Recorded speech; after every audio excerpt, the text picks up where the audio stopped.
আসসালামু আলাইকুম প্রিয় শিক্ষার্থীরা, আমি ফারহান আক্তার স্নিগ্ধা। এখন আমরা আলোচনা করব গার্হস্থ্য বিজ্ঞানের ৬ষ্ঠ অধ্যায় টাইপ 3 আমাদের বিকাশমূলক কার্যক্রম ভিত্তিক যে আমাদের এমসিকিউগুলো আছে সেই এমসিকিউগুলো নিয়ে।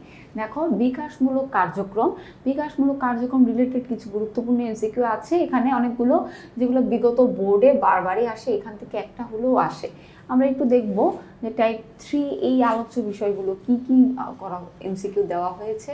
45 নম্বর প্রশ্ন যদি একটু দেখি, 45 নম্বর প্রশ্ন বলেছে কত বছর বয়সে শিশু শক্ত খাদ্য খেতে শিখে? কত বছর বয়সে? এটা হচ্ছে মূলত তোমার 2 বছর বয়স, অর্থাৎ প্রারম্ভিক শৈশব থেকে তোমার একটা শিশুর শক্ত খাবার খাওয়া শিখে, দাঁত উঠে যায়, যার কারণে এই বয়স থেকে খাদ্য গ্রহণ করা শিখে। কত মাসের মধ্যে শিশু অর্থহীন শব্দ করে? অর্থহীন, এখানে মাস বলেছে। দেখবা বাচ্চারা হচ্ছে অর্থহীন, মানে এটার কোনো মিনিং নাই, ও জাস্ট আউ যা মন চায় বলে। এটা হচ্ছে 6 মাস। হ্যাঁ, 6 মাসের মধ্যেই ও মূলত আউ করা শিখে। তারপরে দেখো 47, শিশু মলমূত্র ত্যাগের নিয়ন্ত্রণ শিখে কত বছরের মধ্যে? এইটা মূলত 2 বছরের মধ্যে একটা শিশু নিজের যে মলমূত্র ত্যাগের নিয়ন্ত্রণটা, ওয়াশরুমের এই কন্ট্রোলটা ও করতে পারে একটা 2 বছর, অর্থাৎ প্রারম্ভিক শৈশব থেকেই করতে পারে। প্রারম্ভিক শৈশব, এই তোমাদের বিকাশের স্তর 10টি স্তর সম্পর্কে খুব ভালো করে ধারণা থাকতে হবে কিন্তু। এরপর 48 নম্বরে বলেছে সামাজিক আদান প্রদান শেখা কোন বিষয় বিকাশমূলক কাজ? সামাজিক আদান প্রদান শেখা, এটা হচ্ছে তোমার মধ্য বয়স। এখানে নবজাতক কাল, অতি শৈশব টডারু 2 বছর, প্রারম্ভিক হচ্ছে এখানে 6 বছর বয়স পর্যন্ত, কিন্তু মধ্য শৈশব 6 থেকে 11 বছর বয়স পর্যন্ত বলা হয়। এই ধরনের বাচ্চারা কি করে? সামাজিক আদান প্রদান শেখা এবং বিকাশমূলক কাজগুলো করে থাকে। সমাজে মানুষদেরকে দেখলে সালাম দেওয়া, মূলত এই ধরনের কাজ এই বয়সে শেখা শুরু হয়।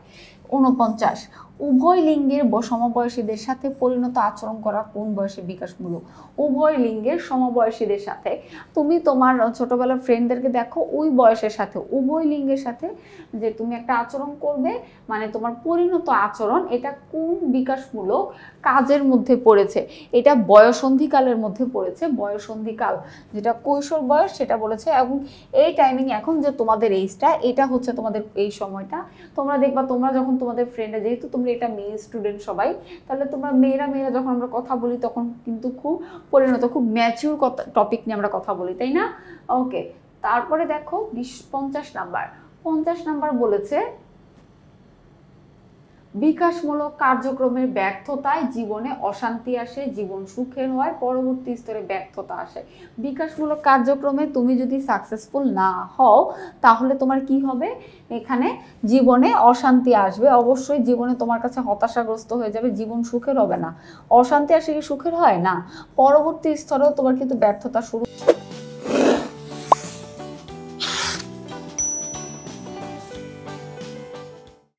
শুরু থেকেই বিকাশমূলক কার্যক্রমে দক্ষ হয়ে উঠতে হবে।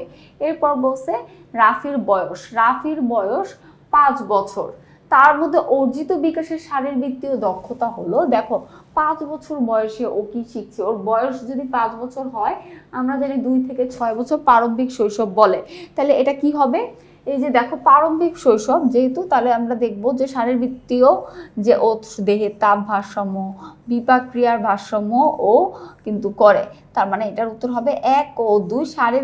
শারীরিক গঠনের দৃঢ়তা, এটা আসবে তোমার একদম বয়সন্ধিকাল যে এইজটা, সেই 13 বছর থেকে শুরু হবে। এটা মূলত 1 ও 2 হবে। এরপরে আমরা দেখব একটা উদ্দীপক, যে সুমাইয়া মধ্য বয়সের শিশু, তার মানে ওর এইজটা এখন কত আমরা ধরে নিই বলতো? ওর এইজটা হবে এখন 6 থেকে 11।